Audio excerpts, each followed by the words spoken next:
Bingung gara-gara dengerin banyak influencer investasi tentang investasi properti, investasi saham, investasi reksadana, investasi deposito, investasi emas. Buat gue, favorit gue adalah ETF.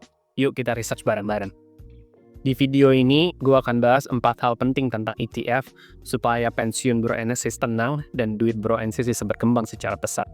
Nama gue Pandeka, gue karyawan biasa yang beruntung bisa hidup dan kerja di global company di luar negeri selama 1 dekade ke belakang. Di video ini kita sama-sama belajar bagaimana caranya bisa dapat 1 miliar investasi pertama kamu melalui ETF, kerja di luar negeri, dan berteman di luar negeri. Kalau paham dan ngerti konsep tentang ETF, dapat deh tuh 1 miliar pertama di investasinya teman-teman. Gue akan jawab 1, apa itu ETF, 2, kelebihan ETF, 3, perbedaan ETF dengan investasi lainnya, dan yang keempat, bagaimana cara beli ETF dan memulai investasi di ETF. Oke, yang pertama, apa sih itu ETF? ETF adalah kepanjangan dari Exchange Trade Funds, pengelolaan saham yang banyak dan terdiversifikasi dalam sebuah keranjang. Bisa 100-3.000 saham dalam satu keranjang yang murah. Ini dikelola secara pasif, murah, self-cleansing, dan dibelinya melalui brokerage account.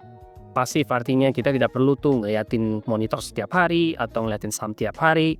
Murah kenapa? Karena expense rasionya, artinya potongan yang dilakukan oleh brokerage account atau yang dilakukan oleh orang yang mengelola bentuk indeks ETF tersebut sangat murah ketimbang misalnya reksadana.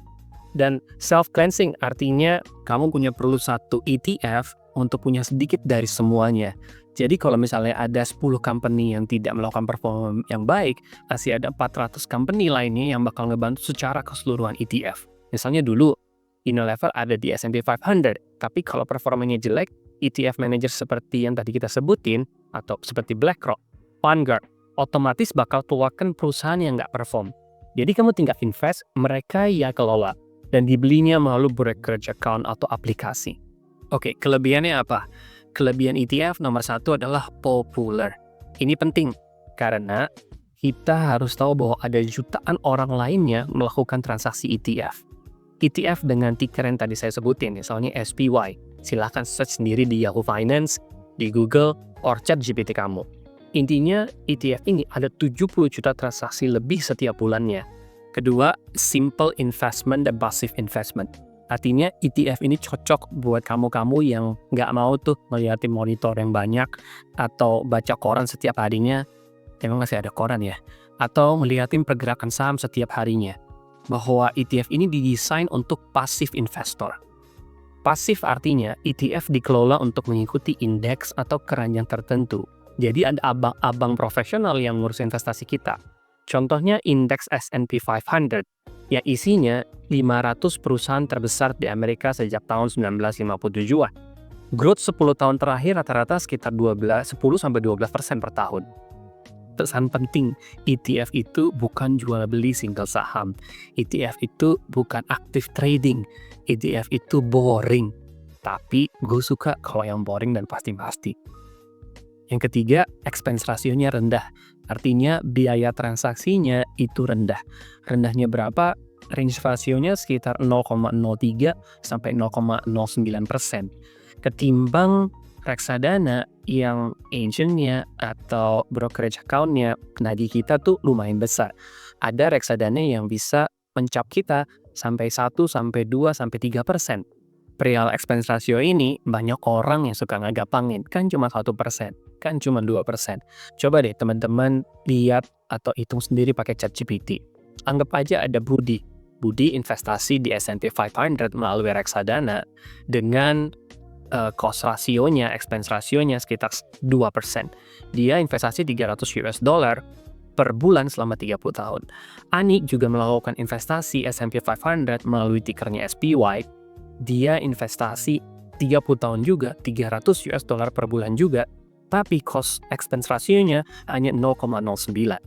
Coba kalau kita kalkulasiin, perbedaannya itu tinggi sekali kalau kita lihat kalkulasinya. Padahal tadi kita bilang reksadana hanya mengambil sekitar 2%. Yang keempat, diversifikasi resiko. Artinya kalau kita beli 1 ETF, kita tidak beli 1 saham saja. Kita balik lagi ya ke contohnya SPY.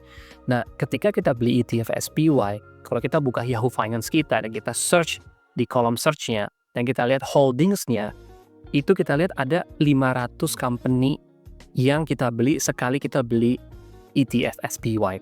Artinya kalau kita investasi Rp200.000, 7%-nya lari ke perusahaan misalnya Nvidia, 7%-nya lagi larinya ke Meta, atau 6%-nya lagi lari ke perusahaan yang berbeda lagi. Sekali kamu beli Rp200.000, kamu own a piece of each of the company. Nah, beberapa ETF sudah mirroring index yang sudah ada di dunia ini dari tahun 1950-an. Contohnya S&P 500. Dan S&P 500 sudah terlihat track record-nya memberikan growth sekitar 9-12% per tahun. Sekarang yuk kita coba kalkulasi, kalau misalnya kamu melakukan investasi ETF, let's say di S&P 500 dengan ticker SPY, berapa sih uang bisa kamu dapatkan? Coba sekarang kamu buka link yang namanya compounding calculator. Anggaplah kamu investasi $300 per bulan selama 30 tahun. Kamu bisa lihat sendiri, berapa sih uang yang bisa kamu dapat ketika kamu pensiun. Money-nya kecil, tapi dengan konsisten growth, walaupun itu kadang naik kadang turun, dan walaupun itu kecil, itu menghasilkan uang yang begitu besar untuk kita siap pensiun. Sekarang kita belajar perbedaan ETF dengan investasi lainnya.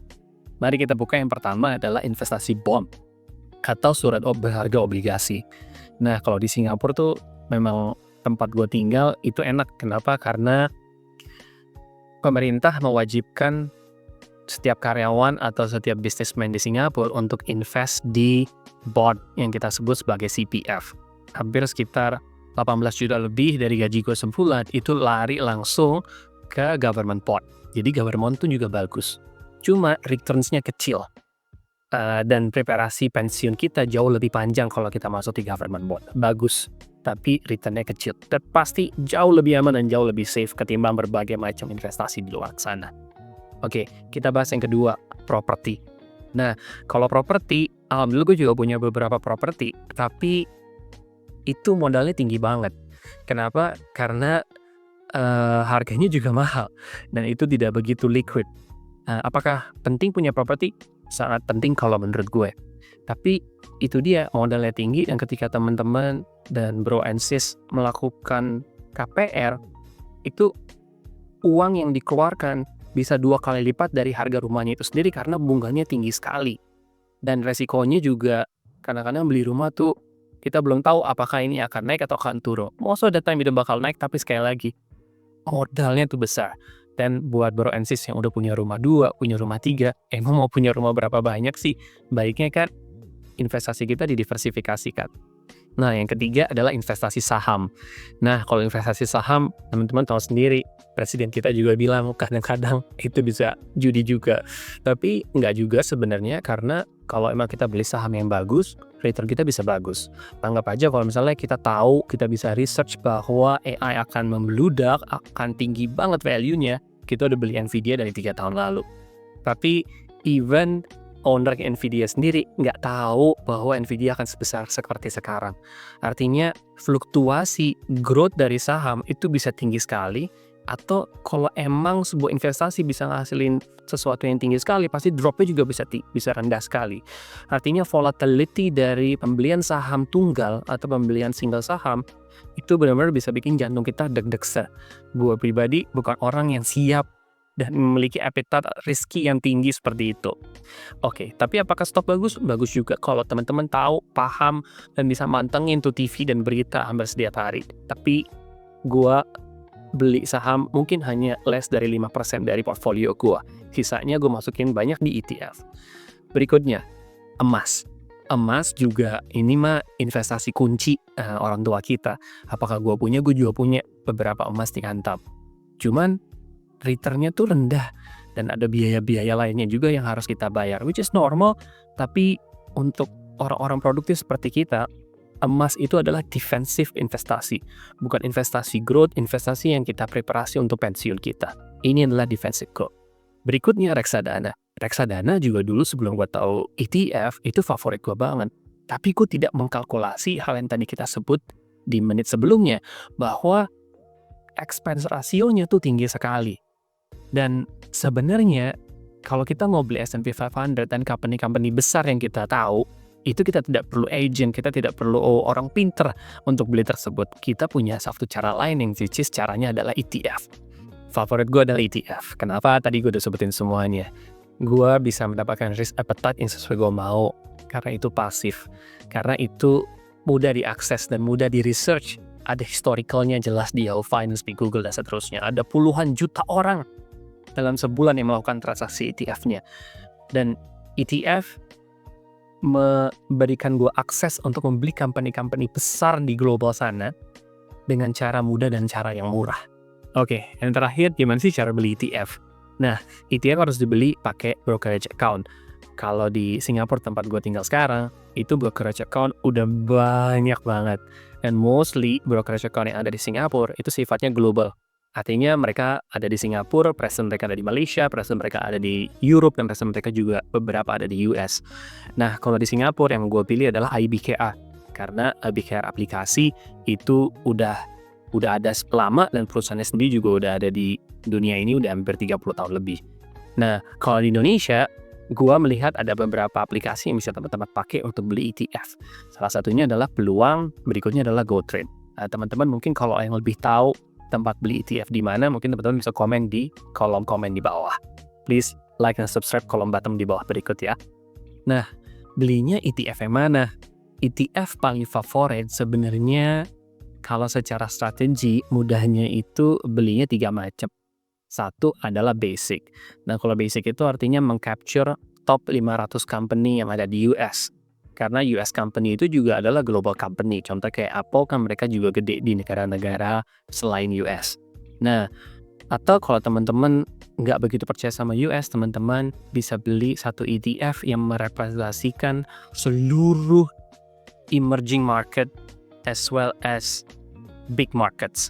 So ada ticker namanya satu SPY, which is dia nge-track 500 company terbesar di US, atau ada ticker namanya VWRA.